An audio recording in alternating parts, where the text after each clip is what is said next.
Hello,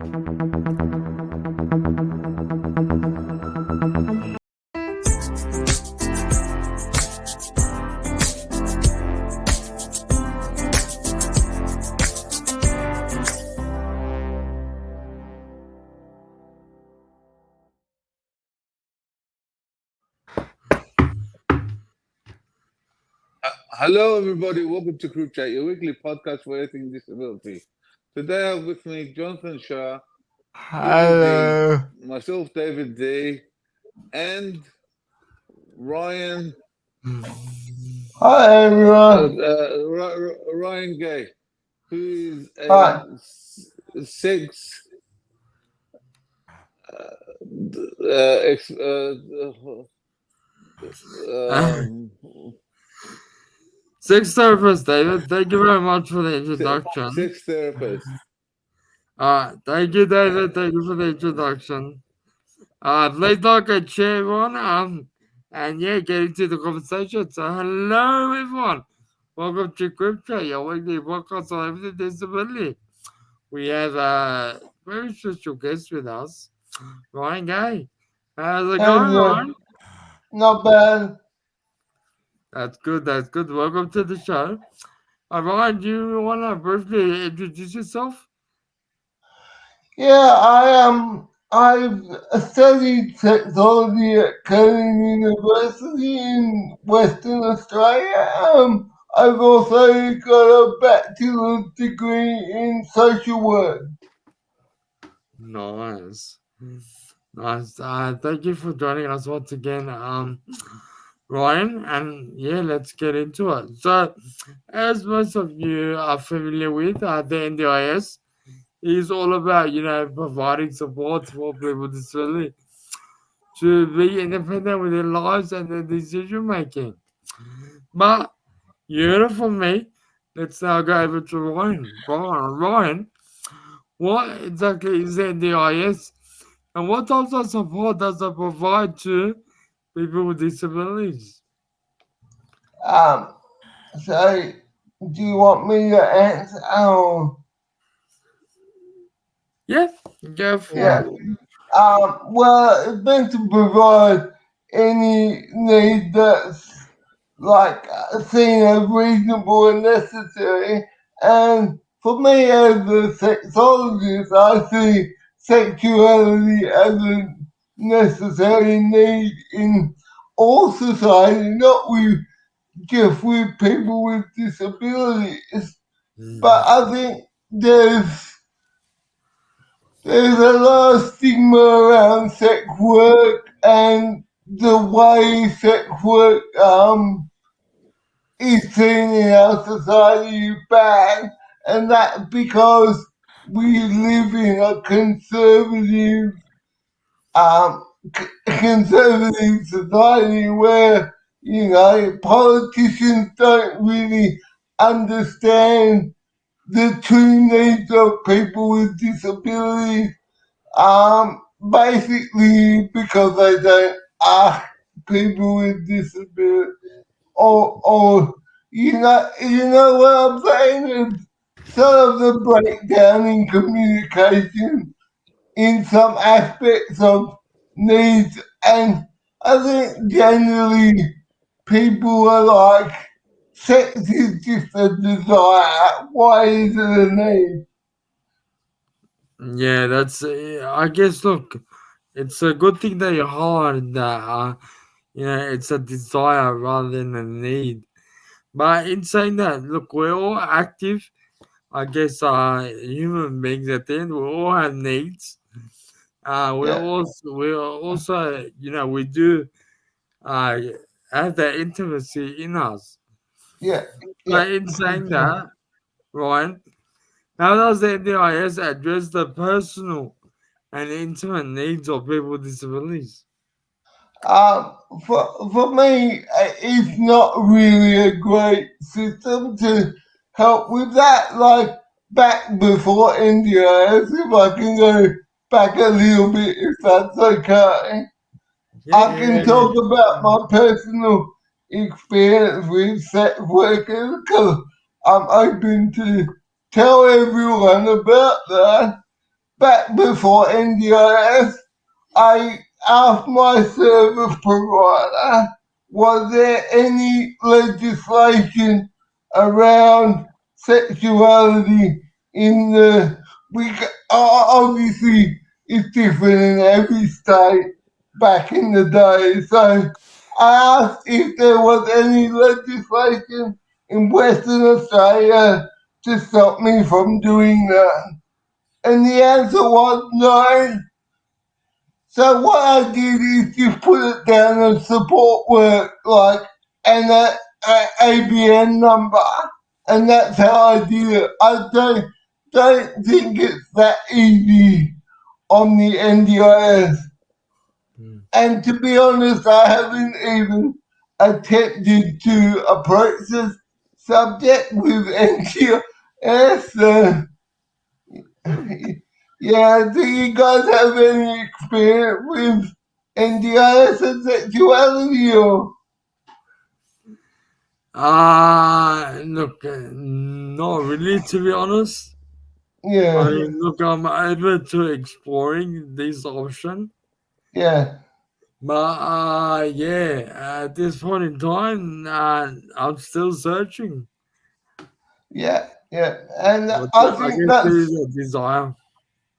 I think the downfall of NDIS for everyone, not just people with physical disabilities, all disabilities, is they don't include sexuality as a like section. If Yeah, they had a section where you could put sexuality, it's it'll be a lot easier for people to say, I'm not interested in that or I am interested in that, you know what I mean? So the option yeah, is yeah. there. We hear loud and clear, right? Can I ask you a question? Yep. Do Yeah. you think the policy makers think people with disabilities don't have the same desires as the able-bodied community? I think that's a really good question. And I think it's the same. Like we've all got the same needs and desires. As you guys would know, personal care comes before anything else. There's no intimate touch, there's no nothing that is there to do personal care, and that's it. So I think the needs are the same. I think they can vary from person to person, sure, but our innate desire to be touched and to get intimacy with others is predominantly the same. Interesting. Interesting. Thank you for that one. So, look, you talk about, your So, work so, in so, the so sex education. Ryan, Sorry, go ahead, David. Ryan, Yeah, go what does on. sex got to do with disability? Well, well, the thing Many that I, people, many people who have no disability have problems yeah, doing interacting with the other sex or yeah, sex yeah, I and totally finding sex. agree. I agree with you So, 100%. so, But I would say, so why don't we leave NDIS just for disability, and you can't really put sex in this. well, that's an argument that the parliament would tell you. But what I'm saying is the parliament and everybody in society is saying go and have a normal relationship and things like that. And I can testify to you that finding relationships as a person with a disability, and this is my own experience. I can't speak for you guys, but I've been single for 25 years, and I'm on every dating app there is known to man. So I'm not advocating for everyone to have this. I'm just saying, why not put it as an option when the government clearly wastes money on other rubbish like, you know what I mean? I don't want to get into too much politics, but Yeah. yeah, they need to look after their own citizens before anybody else. Yeah. Yeah. Yeah. Now, well said. Thank you for that, Ryan. So you've worked as a sex therapist. So what role does the sex workers play in supporting people with disabilities? Well, I haven't actually worked. I'm a sexologist. So what it is the psychology of sex. So I haven't actually worked. Unfortunately, I'm still looking for work. That's another issue for people with disabilities. But yeah, I would suggest that if you got someone with sexual identity issues Mhm. or, having trouble with like getting sex toy modified, I could probably advocate and help those people through the minefield of their own sexuality. I think that's why I did sexology myself, to learn about myself more than other people, because I had some questions about myself that I wanted a few answers to. Yeah, I see. Yeah, yeah, interesting. Going back to you, Ryan, how has accessing the services of a sex worker impacted your quality of life and well-being? I think and again, this is this personal point of view. It's different for everyone. So I think for me, I felt like it's a need I had. So, I felt like there's many reasons that, Mm, we have sex, and it's not just for the intimacy part, and that's a misnomer about sex work is they just come and have sex with you. But there's also, I have people come, I chat to them for a while, like build build a bit of a connection with them before actually doing anything with them. So I felt like getting that human connectedness and the added bonus of intimacy for me was was really great, and it made me feel, for a lesser word, it made me feel like a whole human being, not just someone that you looked after, and yeah, yeah, and it made me feel, and not to bring like gender politics into it either, but it made me feel like a man, yeah. like, I feel yeah, you. yeah. I feel you, Ryan. I feel you. So, and look up what challenges have you faced in navigating the NDIS to access these services?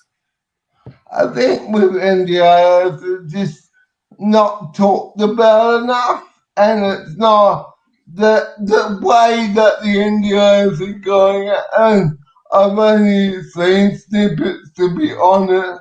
They're not going to fund anything to do with sexuality, so that's a barrier in itself. Like, for example, for me, when I went to see a sex worker, you can argue this either way, whether people should pay for themselves or not. That's another argument, but my Mm. argument would be again, you don't get into normal relationship, but everybody needs that intimate touch that you don't get from support workers, and you're not gonna ask your support worker because you can't. Um, and you're not gonna ask your mom either, like, Oh, and that sort of thing. Well, So I think the thing is like, sorry, can you repeat your question? I tend to yeah. go off track a bit. So. Now, but I'll just ask you, what challenges have you faced in navigating the NDIS to access these I, services? yeah, I actually haven't tried to access services while NDIS have been around because most people say no, you can't do that. So I Yeah. haven't really attempted to try under the NDIS, but I would if I knew it was going to be yes, you can do that, and I think that's a political issue we're facing right now. I Yeah, think there's a sorry, building on that, Ryan yeah. and Jim, sorry, what are the legal implications of using NDIS funds for sex work? Well, what's the implication? I guess I guess how they're gonna you know I think it's a tricky one because sex workers like cash, and that's hard under the NDIS because you need an ABN, which they all have ABN now, but you're dealing with a cash situation. I know for me, if I like to not deal with cash, so I'm like, if I can transfer money, that's easier for me. But that's not answer your question really. But I think that could be an issue. Like, how do you? And I don't think people with disabilities will be asking a lot. Like, maybe have an intimate service every 6 months or even once a year would be sufficient. And to me, that's not a lot of money, really. Oh, well, it is and it isn't. It depends how you look on political spending. And that's the issue. People don't want to say people are spending money on sex workers Mm, because you look down upon. yeah, mm, But yeah, so I think the major issues, sorry, is sex work itself. If it's seen as a legitimate and they legalise it, everywhere in Australia, no problem at all. That's the biggest problem. Each state has different rules around sex work. yeah. No, thank you for that, Ryan. How does the NDIS framework address or fail to address the personal and intimate needs of participants? I don't think it really does. I think it just deals with your support needs, and that's it. Mm, Like, simple as that. You get money for support to pay support workers, do physio, IT. Great. That's all things that we need.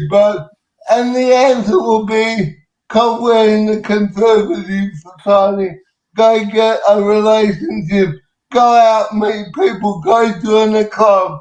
they're all the answers. And that's what you have to write in your NDIS. This is what I'm doing. This is why I'm doing it. It's a load of rubbish, to be honest. But, people do get what they need. I'm not saying that NDIS fails in all aspects of life, but when you look at how much we have to write about our life compared to everybody else, it's a joke. Yeah, yeah. Well said. Well said. Ryan. So, what ethical considerations should we take into account when discussing sex work in the context of disability support? I think sorry, does anyone else want to talk about it or is it just me? So I'm happy to talk, but if anybody else wants to talk about it, that's also fine. Oh, yeah. And for the viewers out there, if you have any questions you want to ask, feel Yeah, free to write in the absolutely. chat. All right, let's move on to advocacy. So, advocating, for sex work. What role do advocacy organizations play in supporting the rights of people with disability to access sex work services?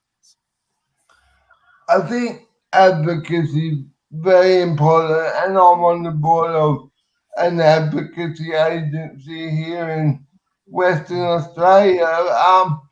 I think there just needs to be better understanding of what sex work is in the political arena, because I think the problem that I see is people don't understand the value of sex work. Like, Yeah. you know, I think that's what needs to be explored a bit more. How can we value people that are doing, because it's not just about sex, like I said. You might want someone to talk to, because as a man, there's a lot of stigma around going to see a therapist or a counselor. So you might hire a sex worker just to talk to them, or you want to play dress ups, or So there's so many other aspects of sex work that people don't actually realize Yeah. is going on. They just think it's just a sex act, but it's actually more than that. It's people need companionship of all types, even the intimate type of companionship. So I think That's advocacy, Ryan. yeah, That's where you can create a club or something that people can go to. That what things like that. yeah, that's absolutely true. But what if you don't want to join a club? That's what I'm saying. That's the answer to everything. It's not the only answer. That's what the government will be telling you as well. Join a club. And I'm involved with like advocacy. I'm involved in my local council.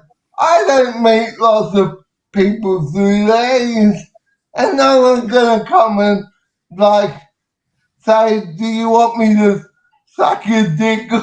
At a council meeting or stuff like that. But I'm not saying that doesn't work for everybody. I'm just saying logistically, that's the answer for everyone is join a group, be social, but there's some people in our society that don't want to join groups of be social.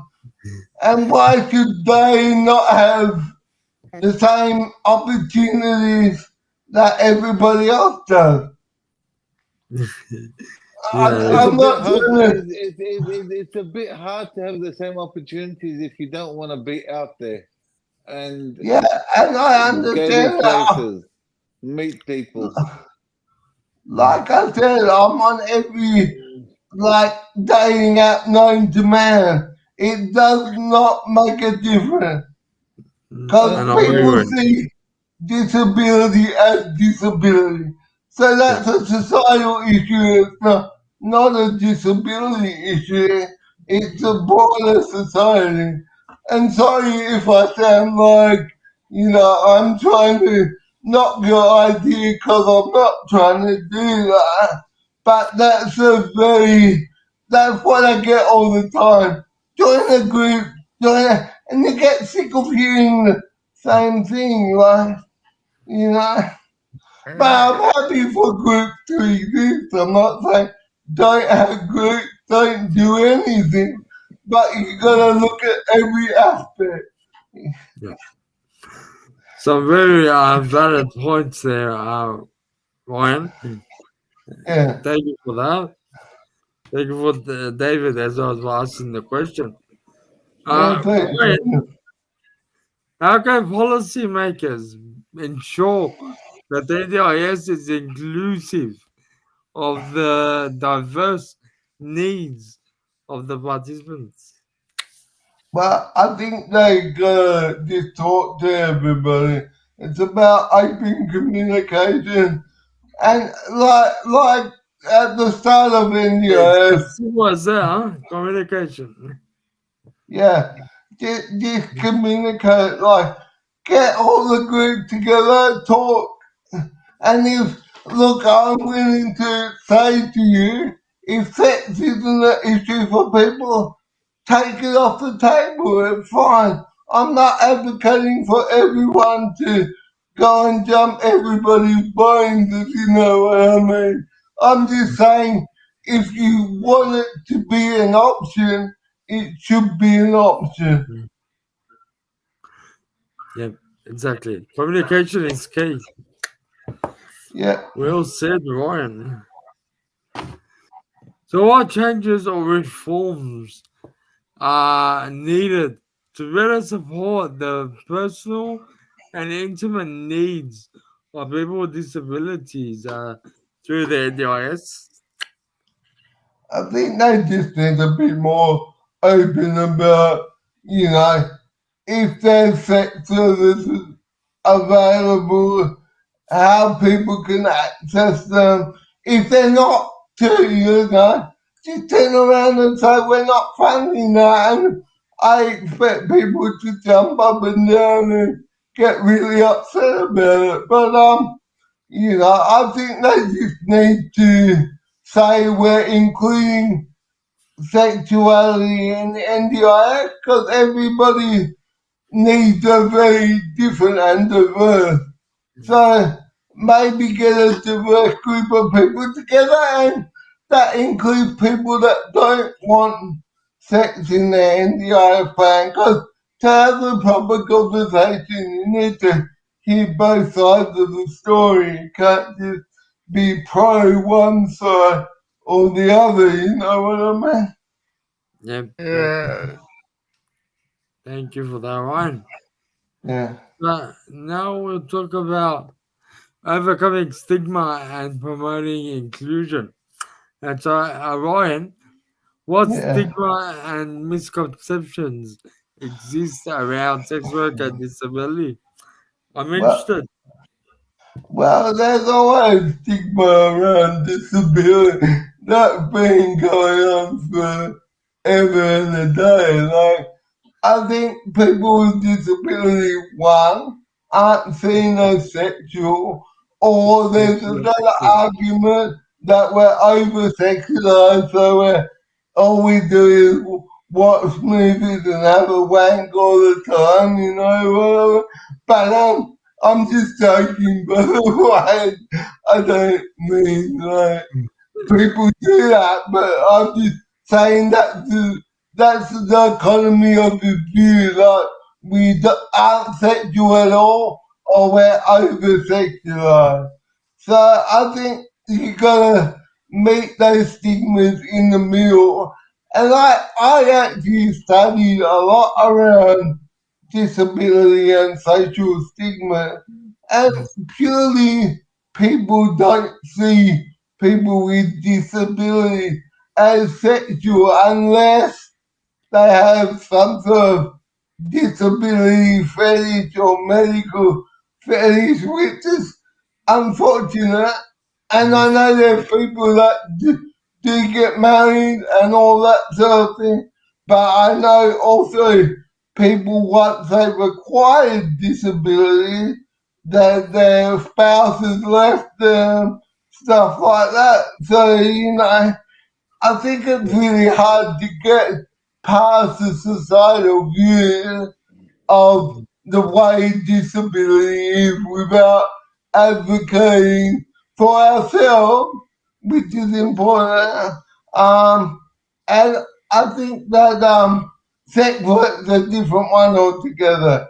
And I think the problem is we're a bit conservative in Australia, and until everybody sees it as something a need for people, it's not gonna be well resolved. Yep, yep. Interesting. Thank you for that, Ryan. So, how can we promote a more inclusive and respectful discourse around this topic? I think people like we're doing now need to talk about it, comment, and question. We've all got different experiences that we can bring to the table.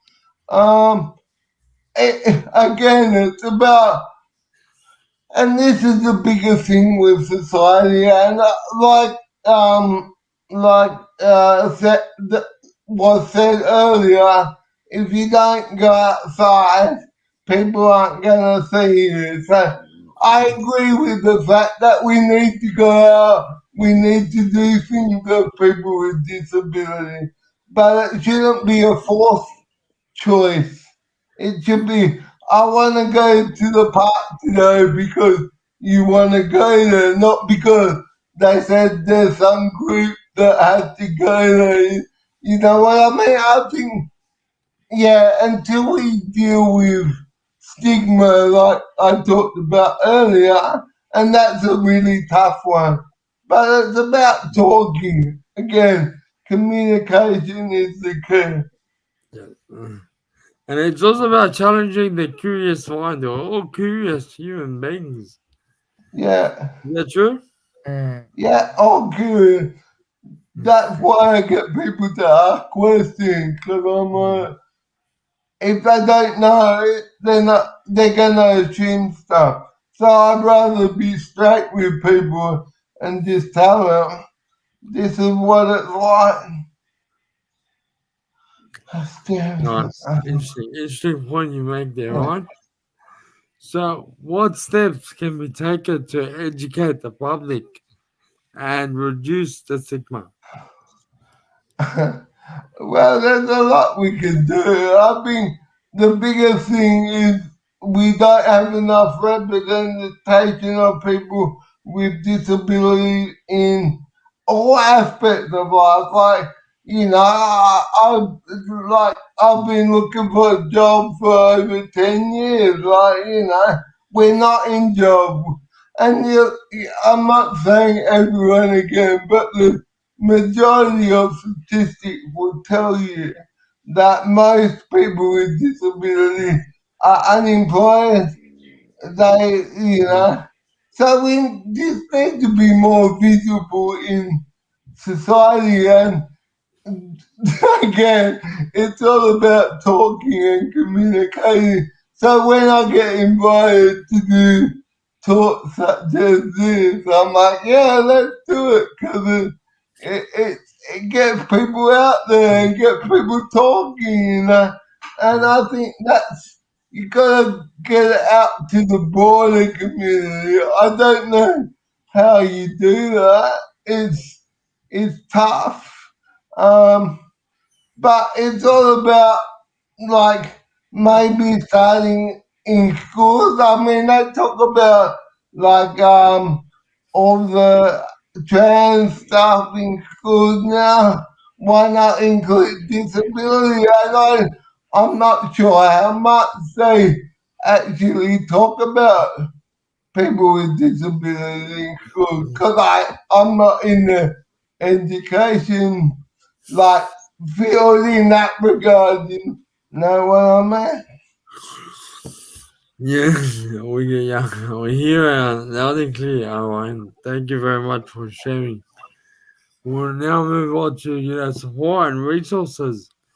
And so my question to you, Ryan, what resources and support are available for people with disabilities seeking to access sex work services?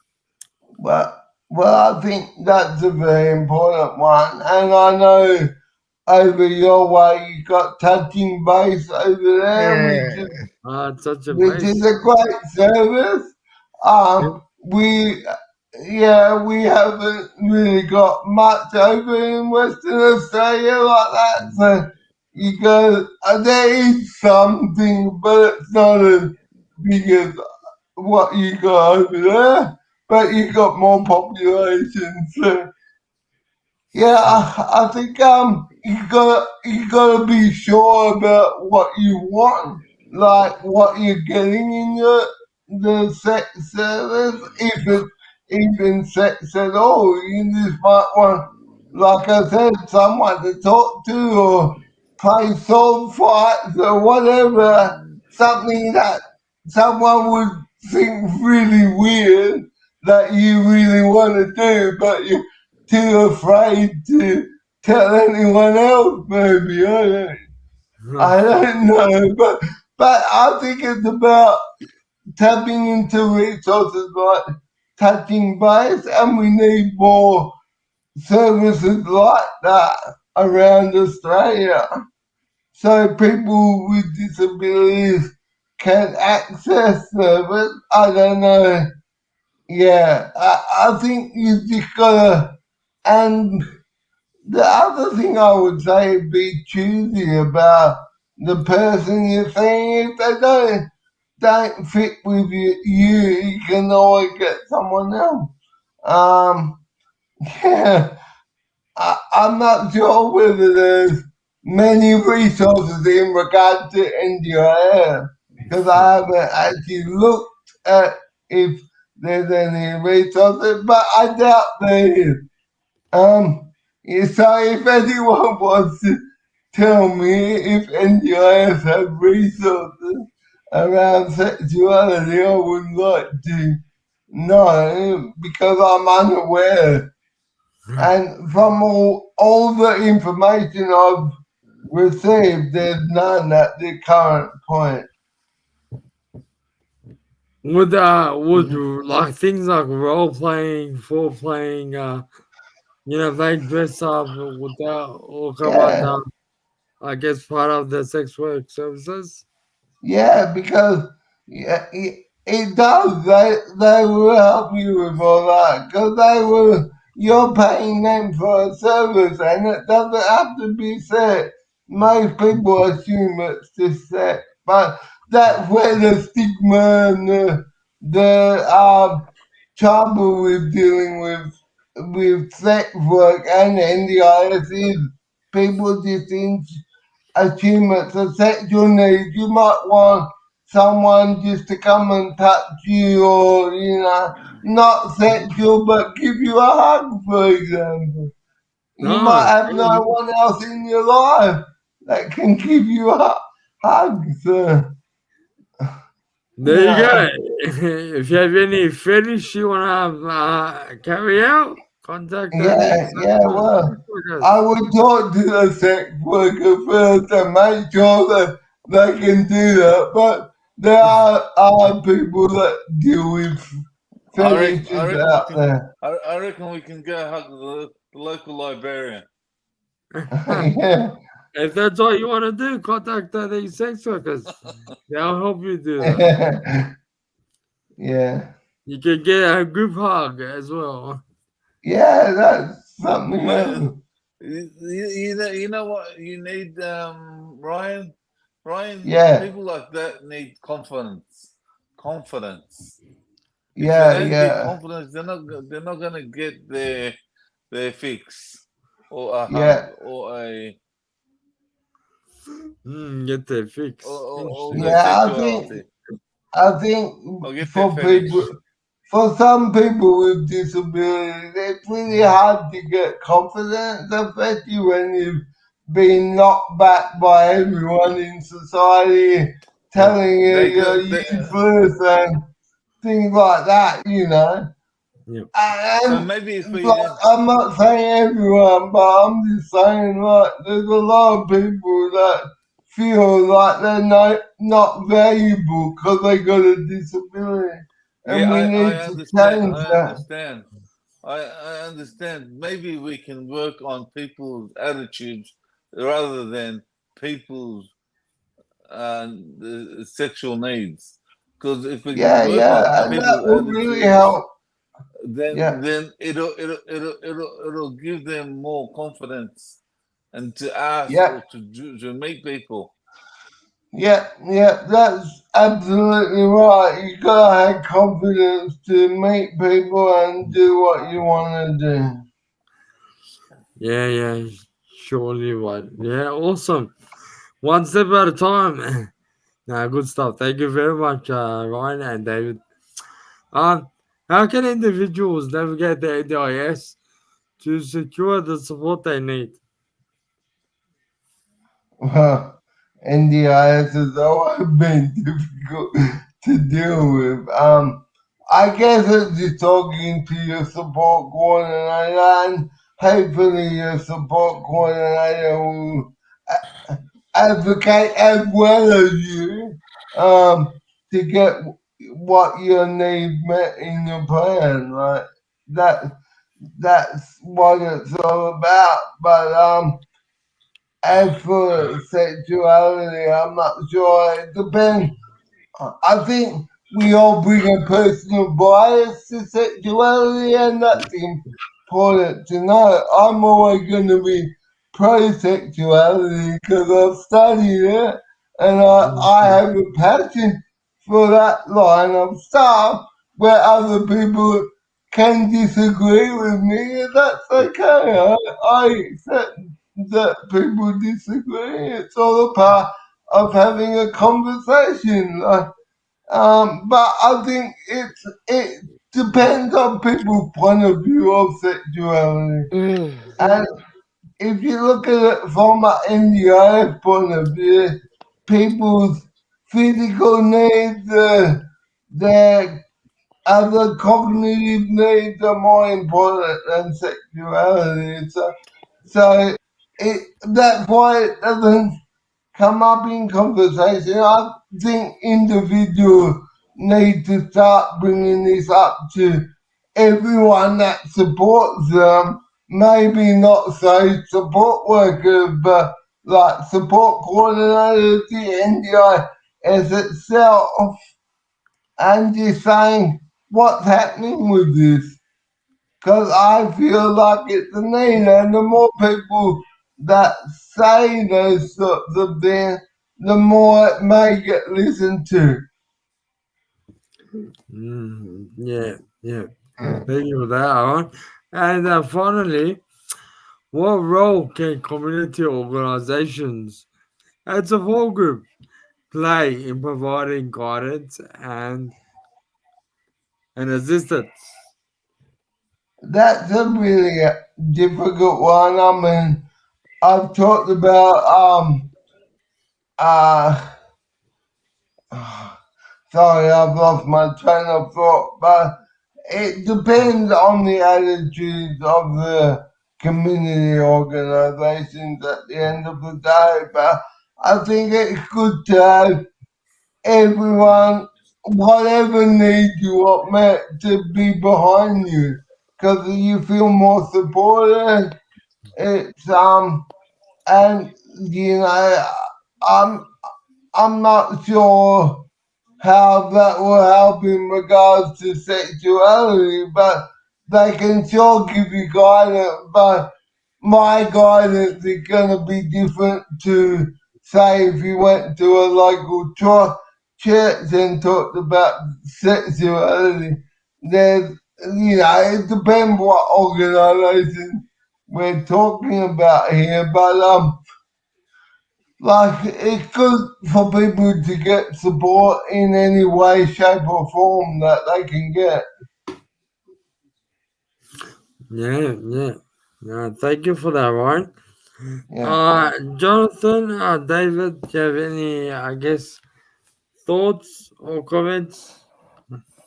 Well, I think people, every person has their own challenges in sexuality. So whether they got a disability or not, it's all about confidence, and it's all about the people around them and people ideas on their self-image and their self-confidence.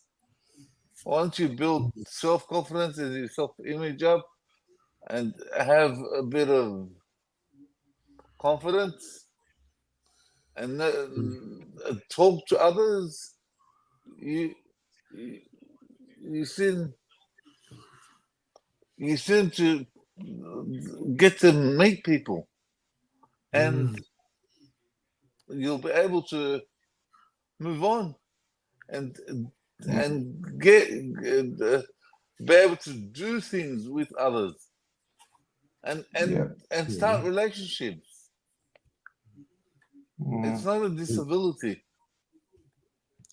It's a self-image. It's a self-image, yeah, and it's a self-image, and therefore it's not a disability. You're not gonna buy or pay for for love. yeah. That's not what NDIS is for. That's not love. Mm-mm. Yeah, well, the point you got there. Thank you for sharing. Jonathan, do you have anything you want to add? I usually have a different opinion to say what Yep. I think as over disability or commission people with disabilities should have access to secular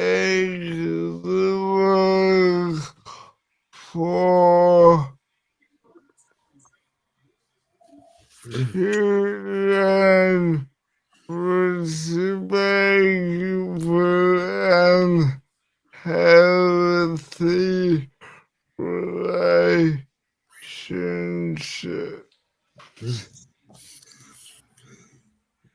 No, yeah, well, look, well said, John and David. Thank you for, your arguments. I think, look, sex is a basic need for all individuals, even for people with disabilities.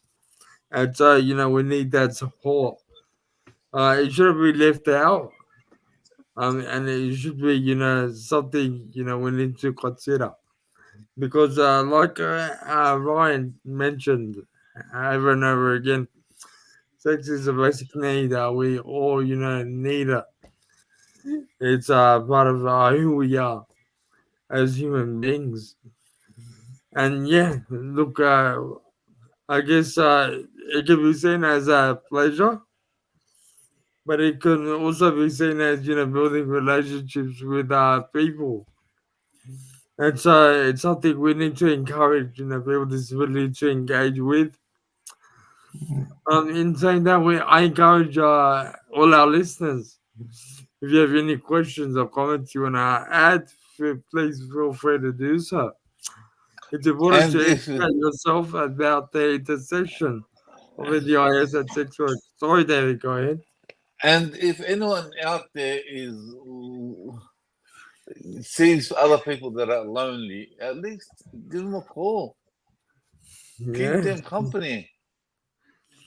that's right. That's right. It's That's all Ask about also them, making people important. relationship. ask them how they can help you, how you can help them find someone, or if they need someone to keep company. You That's don't right, have to David. fully sexually be involved with someone, but maybe someone else would like to be. Yeah, and If as Absolutely.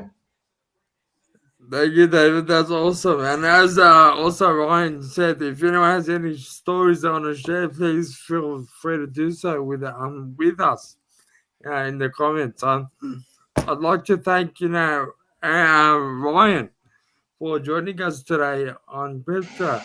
Talk about sex work and what that's all about and its importance. Thank you very much, Ryan, for being on the show. Thanks for having me. We really appreciate you you're being welcome. here. Thanks for coming. Yeah. And for the viewers out there, you have been watching CripChat, your weekly podcast on everything disability. Good night, thanks.